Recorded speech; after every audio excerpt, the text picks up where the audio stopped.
Élise Lucet est l'un des visages bien connus du PAF, une journaliste d'investigation qui n'hésite pas à s'attaquer aux plus grands patrons d'entreprise, et même aux hommes politiques.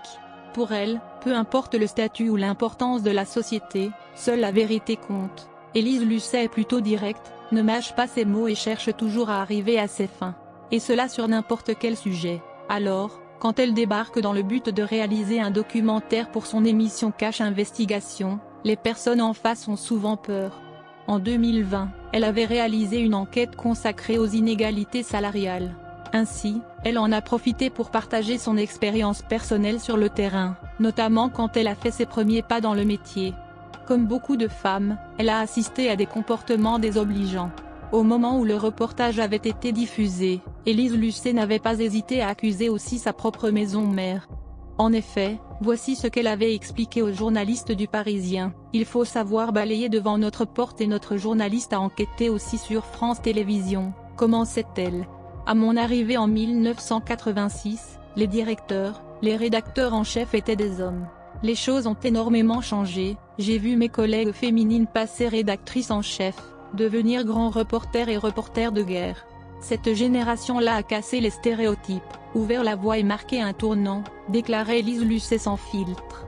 Élise Lucet sait que beaucoup de ses collègues ont été concernés par ce genre d'abus dans le travail. Elle avait cité Clémentine Sarlat et lui avait apporté son soutien.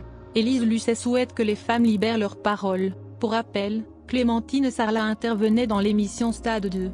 Le sexisme existe chez France Télévisions, comme dans beaucoup de sociétés. J'entends Clémentine Sarlat. Tout le monde est d'ailleurs encouragé à révéler, dénoncer des situations de discrimination, de harcèlement. Le harcèlement, les gestes ou paroles déplacées ne sont plus acceptables. On doit rester d'une extrême vigilance. On ne peut pas laisser un millimètre de possibilité à ces comportements. Point par chance, Élise Lucet n'a elle-même jamais été victime de ce genre de problème, mais ce n'est pas le cas de tout le monde. J'ai été assez peu confrontée au harcèlement et au sexisme, car j'ai eu des rédacteurs en chef bienveillants, je suis devenue une figure de l'antenne et j'ai mon caractère. Les hommes ont compris qu'il ne fallait pas aller sur ce terrain-là avec moi. Mais des femmes autour de moi ont eu des soucis. Il est certain que la journaliste ne s'est jamais laissée faire et ne laissait rien passer. Élise Lucet expliquait que les journalistes recrutés après elle n'ont pas eu le même traitement.